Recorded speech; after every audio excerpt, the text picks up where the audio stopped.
session of this stick smash module. Today is going to be all about problem solving. We're going to go through the 4 common errors that come up time and time again when trying to execute the stick smash shot. Whether it's from the forehand straight, the forehand side cross court, or the round the head side straight and the round the head side cross court, you'll find these 4 problems coming up. And if you know how to solve them, then you can be your own coach and quickly nip them in the bud before they turn into bigger issues. So the first problem that comes up time and time again when it comes to the stick smash are issues of angle. Now the stick smash is all about getting the right angle, because what you lose in power, you gain in angle. When it comes to the full power smash, then we're going 100% power. But when it comes to the stick smash, we keep that same speed, but we turn the power into angle through that whip back action. Now a common error that happens when it comes to the angle is that we hit the shot too flat. And if we hit the stick smash too flat, that means that our opponent will not have to reach downwards and therefore reply the bird up to the net. Instead, if it comes flat, they're going to be able to connect with the shot higher up and be able to challenge you more and maybe regain the offense from you. So it's crucial that we get the steep angle on the stick smash. Now the way to solve the problem of hitting too flat is through reaching up and getting a higher contact point, and secondly, by making sure that that whip back action goes upwards and not just backwards. A lot of the times when a stick smash is going too flat, then the whip back motion is coming straight back or slightly up and back, as opposed to up and over and bouncing way up where the racket came from. So whether it's on the forehand side straight or cross, or the round the head side straight or cross, if you're hitting too flat, then investigate your contact point and your whip back action.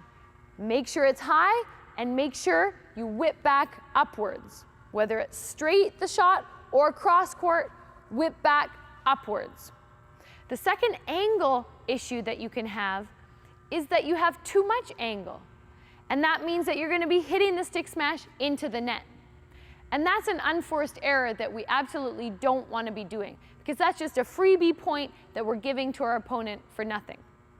So if you're finding that you're hitting the stick smash into the net, it could be that you're actually not following through forwards enough. So it's about finding that balance.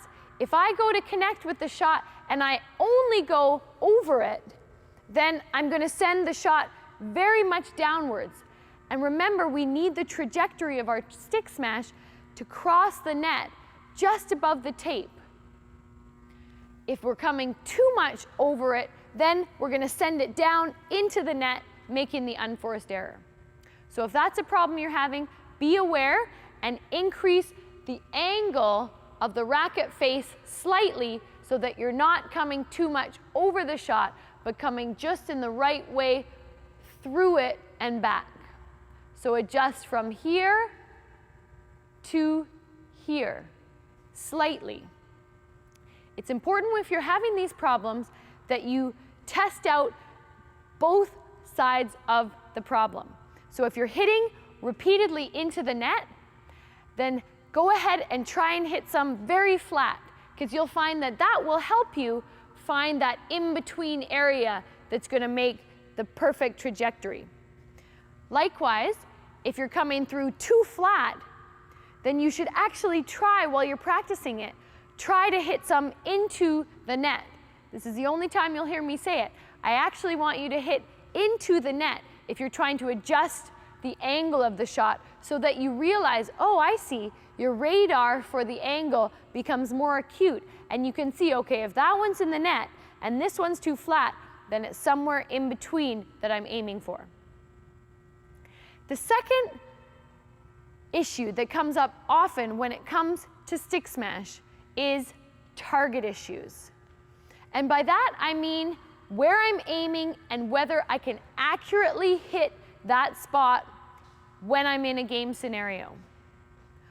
You'll find as you're learning the stick smash and now trying to implement it into your game that you might find there's a disconnect between the shots you hit in a practice drill and the same stick smash you try and hit in a game. And that's totally normal. That's because of all the other factors, the excitement and the energy that comes in a game scenario. But still, the key is to keep practicing it and keep practicing it in the game as well, and that's going to help increase the consistency. So if you're facing a challenge of target, then there are two ways to address that. One is to increase your margin of error. We've talked about that before. If you're aiming for a straight stick smash from your forehand side and you keep hitting it out the side or maybe too much over to the middle of the court, bring in your target so that it's more safely in front of you on the court so that your plus and minus is still going to be in the court. Because it's doubly defeating when you go and hit a beautiful stick smash and it goes out the side, because A, you made the error and gave away the point, and B, it shatters your confidence for going for that shot for the next one, because now you're not sure if it's going to be there and you're thinking about how you should change it. So when you're in a game scenario and you're having target issues, don't adjust too much. Just try and change your target and bring it into the court so your margin of error will help you still execute the shot in and not out the side. The third issue that arises frequently when it comes to the stick smash has to do with getting enough whip. And by whip, I mean the forearm and wrist bounce back double swoosh that we've been practicing. If you don't get enough whip, it's the same as the towel metaphor that we used back in one of the first sessions. If you don't get enough whip, then you won't get that energy required into the point of contact when you connect the strings to the shuttle. So if you're finding that your stick smash is going to the right place, but it's just not getting there with enough speed and enough force, then increase your whip motion.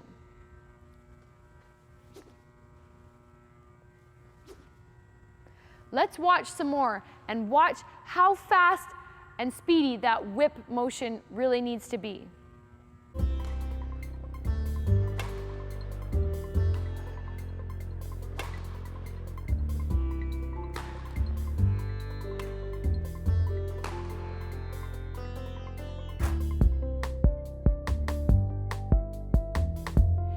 The fourth issue that comes up and that is often a problem when it comes to the stick smash is rotation issues.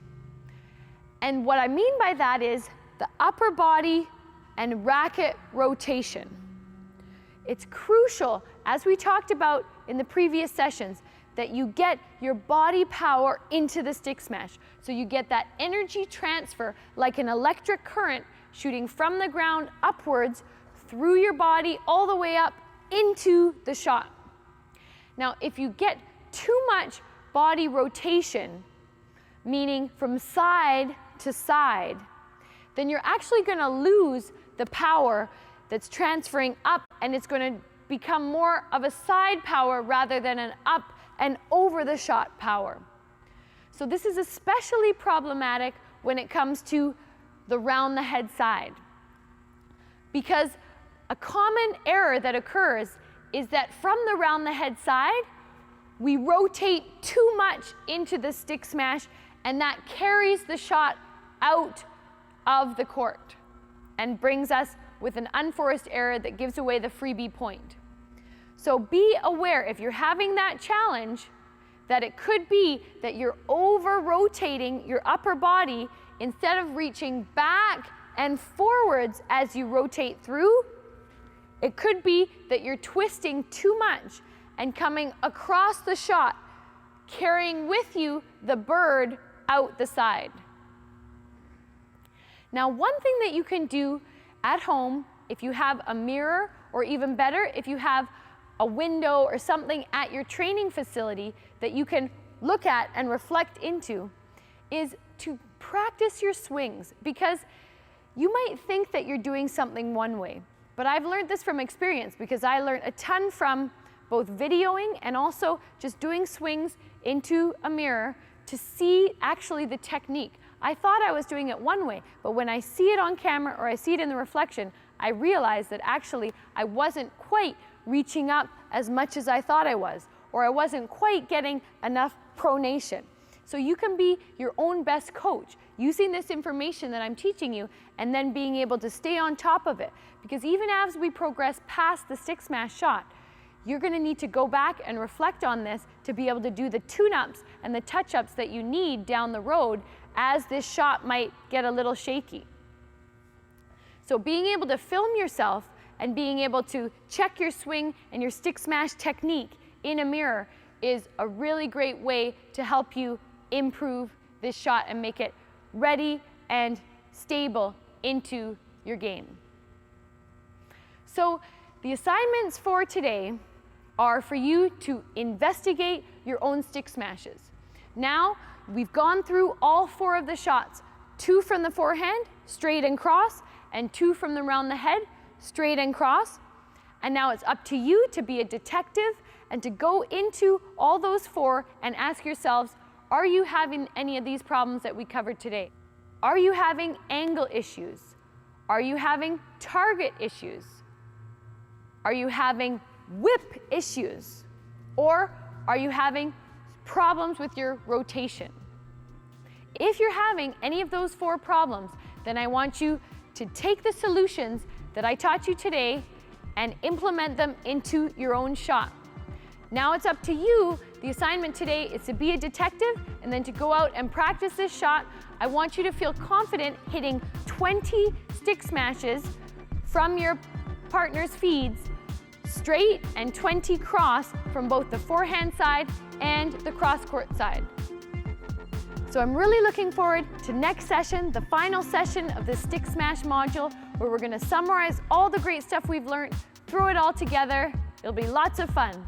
Till then, step your game up.